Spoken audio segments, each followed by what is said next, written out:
අචල දිල්රුක්ෂී රංගායතනය අභිමානවත් ශ්‍රී ලාංකීය සංස්කෘතික නර්තනය වසර 15ක් පුරා ඩුබයි දේශීය වෙසෙන ශ්‍රී ලාංකික දුවදරුවන් වෙනුවෙන්ම දේශීය උඩරට පහතරට නර්තනය සමග පෙරවාදනය සහ ජන ගායනා නිවැරදිව හැදෑරීමටත් දරුවන්ගේ කලා කුසලතා වර්ධනය කරමින්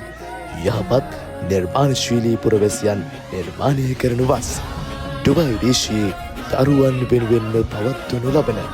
නර්තන පාසල අචල දිල්රුක්ෂී රංගායතනය